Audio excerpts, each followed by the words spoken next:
Test, test. Okay, hi guys. Hello. I don't know if I want to clip this on or just hold it. I'm probably just going to hold it. So, hello. Hi guys. Long time no see. I feel like I've tried to be as consistent as one can be given my life on social media, and like given my life, I've tried to be as consistent as one can be. And like I have just now last year made the decision to like take social media seriously. And there were so many things that led up to that, but I feel like before I can take it seriously, I have to really have an honest sit down. I have to have an honest sit down with you guys and truly explain like who I am so that my content moving forward will make sense. So if you look throughout my YouTube, I post things that I do or places that I go, but I have never taken time to like really share my life the way I feel like it should be shared for the type of content that I want to do moving forward. So yeah, in order for me to move forward the way that I have to share my life. So this is probably going to be like a 3-part thing because I have like a 20-minute max. Once we hit 20 minutes, that's when it's like things get a little funky. But hi, everyone. My name is Candy. I am 32 years old. I am a creative businesswoman, mother, partner. I am a student in school. I am an artist. I am a lot of things. And I really started this YouTube channel and really want to take it seriously because I couldn't find anyone on YouTube whom I could watch that was like that's a busybody like me. I have 2 kids. I am in a relationship. I've been in a relationship for 10 years with my partner, almost 11 years. I just couldn't find anyone that whose content wasn't, like I live a pretty modest life. I'm very real and realistic. So I wanted to create content that kind of showcases building yourself brick by brick, because that is actually something I've had to do my entire life. So I guess in order for my page to make sense, I have to explain how my life started, where it's been, and where it is. And the goal with this channel is to showcase my journey and just take people along so that it helps other creatives, other mothers, other innovators, other people that pretty much come from trauma like myself. My page will definitely discuss trauma while difficult, and I think this is what holds a lot of people back with social media. It is something that I feel like you have to face if you want to be a creator online. If you don't face your trauma in the beginning, it's going to creep up on you somewhere. And I know from experience. So I have had to get therapy for my life to even be able to sit and talk about my life. So, and plan like what it is that I'm talking about. But I want all of that to be showcased so that people can see like the journey for what I'm going to do. It takes one guts and takes extreme transparency. So my goal is to build 10 businesses by the time I'm 50. I'm 32 and I come from a family of hustlers. My parents are business owners. They've always been. My mother was just featured in Forbes last year. So I have been building strategies, businesses, structures my entire life. In addition to building businesses, I have obtained a lot of skills like photography, social media management, social media strategy. These are things that get the people going, gets my brain going, and it keeps me like alive. Building businesses, building things, building structure, it is my life. And I have finally understood how I want to go about life, knowing that I have to build some type of a business or structure to challenge myself. So I'm going to get into, it's been 4 minutes. So I got about 15 minutes to give you I'll probably give you the intro to who I am in this video. Excuse me. I'll probably give you the intro to who I am this video, and then I'll make the next video like my midlife, and then I'll make the next video like where I am today. So we have to discuss my upbringing. So I really didn't have a childhood growing up. I was the firstborn of 3 by my mom, and my mom was pretty young. She's from Oakland, California. If you know, you know. She was born in the 80s. It's a pretty rough time to be born. After my 2nd grade of school, we moved to Sacramento, California, where I was pretty much raised there. Sacramento, California is where my mom started learning the ins and outs of business. She started with a dance studio, and that has kind of grown into this $1 million space that I have been a part of for on and off for about 15-ish years, like my life. So I didn't really have a childhood. My childhood was working. Give me 1 second.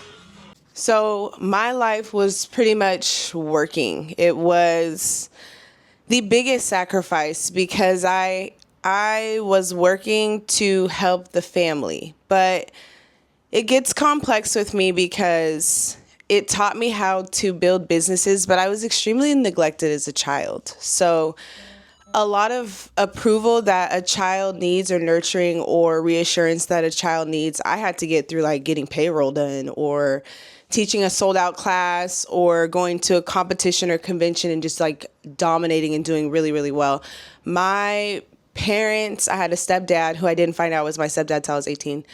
Because my life is like layered with trauma, but it goes into why I have the goals and ambition that I do. So my life was really just competing for love. My mom is very involved in the community, but she was also one of those parents that was super involved in the community, but very negligent with her own children, unless it was like a dire situation. And that like really fucked with me psychologically because I was forced to grow up a lot sooner than I should have. I had two traumatized parents. One was a felon. My stepdad out of jail, never held a job really. My mom never had a 9-to-5 either because she was really good at hustling. She's really good with structure and business as well. Like she's a brainiac. She worked for AT&T when it was this company called Pac Bell, and she like was able to retire early. She's a genius. But when she started owning businesses, and now that I own businesses, I understand there's a shift, and there was no balance between home life and work. So the only way, like I grew up having to call my mom Miss T. I didn't call her mom. I had to call her her work name. There was no differentiating when she was my mom and when she was my boss. And when I got the most attention and approval was when I was doing something really well at work. But at home, my personal life was just like, it wasn't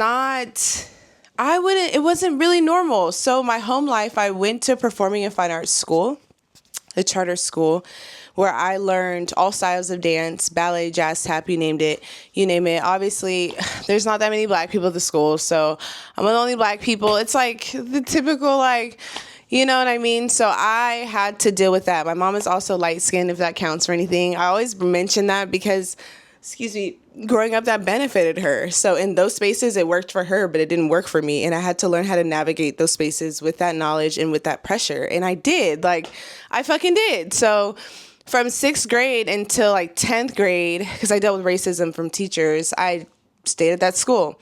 10th grade, she sends me to a school where, or 11th grade, she sends me to a school where I'm going to high school and college.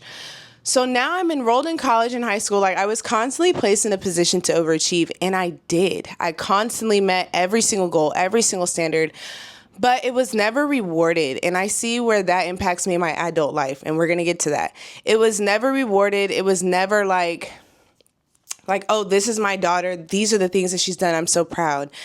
I think I worked hard to eventually hear that, but like, and I'll tell you, like, I hear it in my adulthood, but like, I don't care at this point.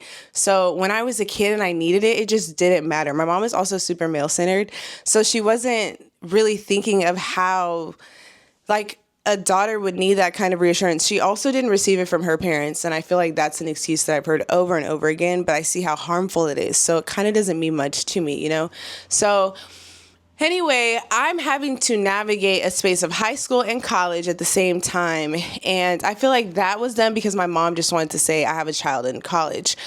As I'm getting through college, though, she's not really helping me, but she enrolls in college with me. So now I'm like, we're in the same class. She's overachieving. She's better than me, and she's not helping me. So this competitive nature kind of starts. So I never really had like this nurturing, relationship. It was always this like competitive ass, and I was never I don't know. I don't want to say I was never the winner, but it's like if I was, it'd be like, well, you only won because yada, yada, yada, you know? And then to add insult to injury, I was raised in church 6 days a week starting at the age of 12 because my mom was so male-centered. If it wasn't the person that she was with, it was like the pastor of my church. And like whatever this male said, that is what she did. So we started going to this church. It was a cult. He ended up dying, like whole thing. And of course, we're the only black people. But it's like they would say such passive aggressive and racist stuff. Like my stepdad had to come up there, ex-stepdad had to come up there and say something like, and she would just have us around this shit, not protecting us, not saying anything, not correcting behavior. So senior year for me comes around and I'm like processing because, you know, you kind of mature. Like I'm starting to make friends. I'm sneaking out. I'm going places so that I can like kind of see the world because I was super sheltered. My mom like would turn off my phone. I would work for her 6 days a week, go to church the 7th day. I would offer my time at the church. She wouldn't let me do shit. So my senior year, I only was allowed to hang out with like 4 people. And one of the 4 people was having a end of the year high school party. My senior year, I ended up going to the local high school. I forgot to mention that. My senior year, I wrote everything down too. My senior year, I ended up going to the local high school that everybody was going to. It was a newer high school. I talked my mom into it because she didn't have to drop me off, and my cousins went there, and my family would be able to go to the same graduation. They wouldn't have to go to 2 because we went to the same school. All my friends from like literally every school I'd ever gone to was going to be there. And my mom said yes. There were some issues in that. I might touch on it, I might not. But anyway, she said yes. And I was only allowed to kick it with like certain people. And then I had taken college classes the previous year. So I had credits like that counted towards that year. So I only had to take half the day or whatever. So anyway, she let me go. She ended up going to my prom. Like 4 people asked me to prom. My mom was like, no, I'm chaperoning. You can only go with your friend. Like she was just so controlling, just so a lot. But by the end of senior year, I'm like watching everybody get ready to go to college. And I told my mom I wanted to go to fashion school, FITM. I was very fashion forward, still am. Like this is a school I want to go to. I used to dress, like I used to style other people. People would pay me to style at the church, like everywhere. I would style people. So my mom's like, I went to go to school called FITM. My mom's like, you're not going. And it was in San Francisco. San Francisco and Sacramento are only an hour away. So she's like, yeah, no, like basically I have no plan for you and you're not going there. And I'm like, okay, well, what am I going to do? So I feel like she kind of was just like, who cares? Like, you're going to work for my business and you're going to go to this church that I go to. And I just wasn't having that. Like, even in high school, because I was going to the church, but also she had me in public school. So, like, I was literally living a double life. Like, literally was sneaking out, was literally living a double life. And I feel like when you're that controlling, like, those are the kind of kids that you create, period. Like, you create kids that kind of are forced to build a life on their own. So, by 17, I remember one of my close friends was having a party. One of them that she knew his parents. His dad was literally a police officer at the local prison. So he was having a party. His parents were always at his parties. And I asked to go and she's like, I have to think about it. I had asked her, my mom was one of those people was like, you walk on eggshells with her. She's mentally ill. So 1 minute it'd be like, she's in a good mood. And then like, you just have to catch the mood. And I remember asking her so far in advance that I'm like, there's no way she's going to say no. She knows the people. She has noticed. So it's right before the party, like 2 days. She's not saying anything. I'm still going to think about it. We graduate high school. She cuts off my phone so I can't talk to anybody. Like we literally graduate. And she's like, I asked her like the day of the party, like, can I go?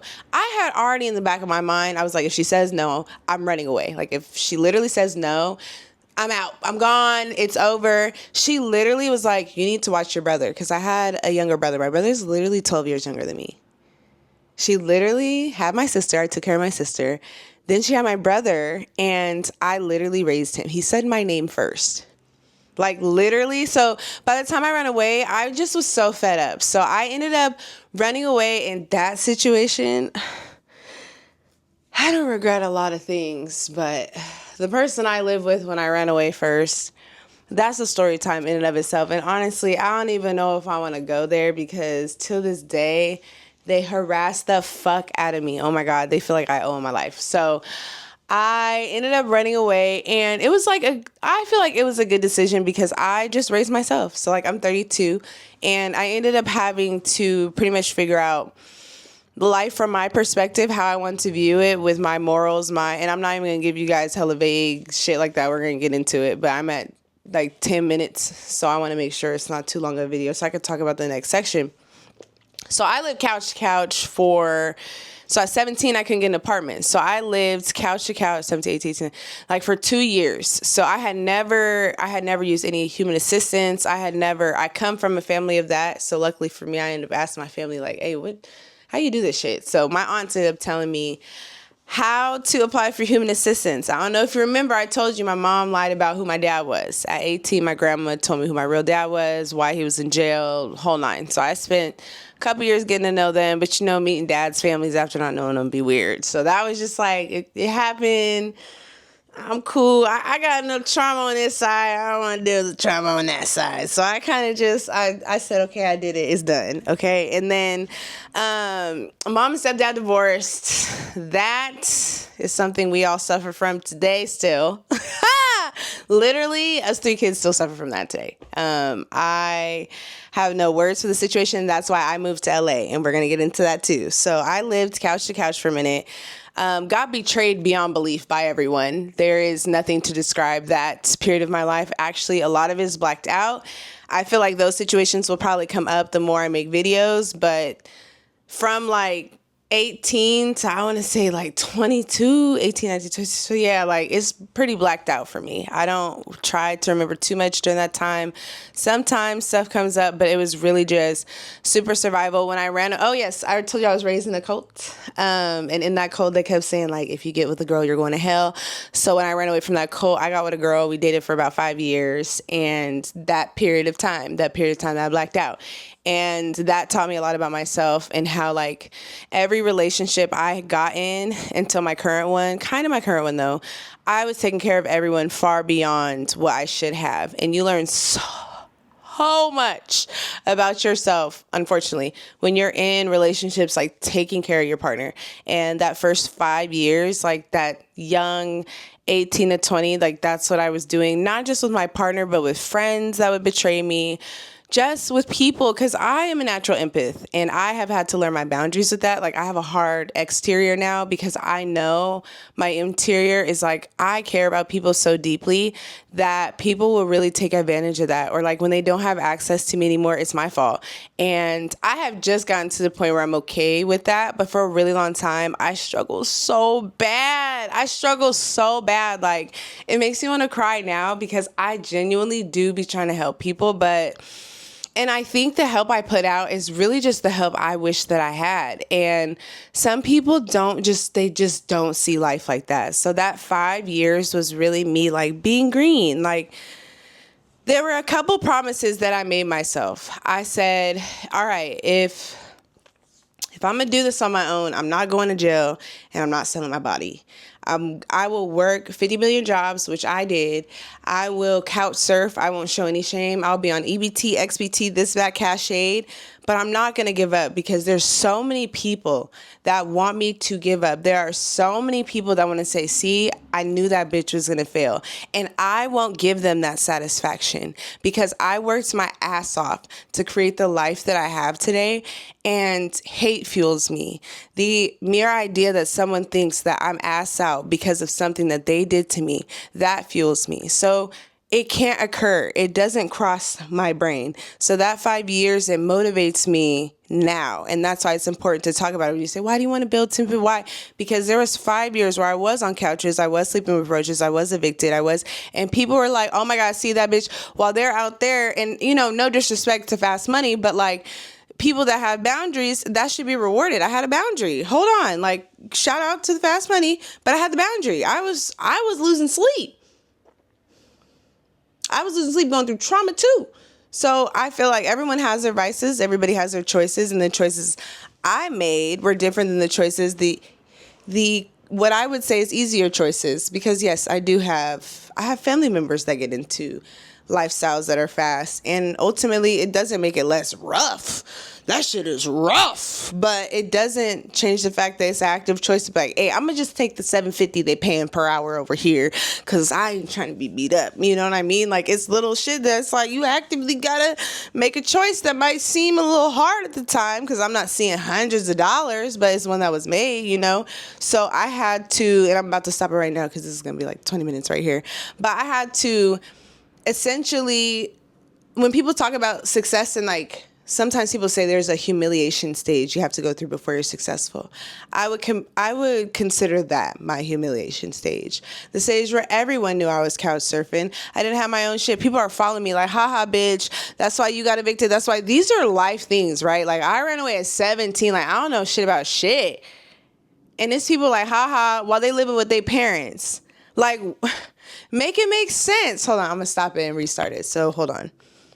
Part 2's finna come.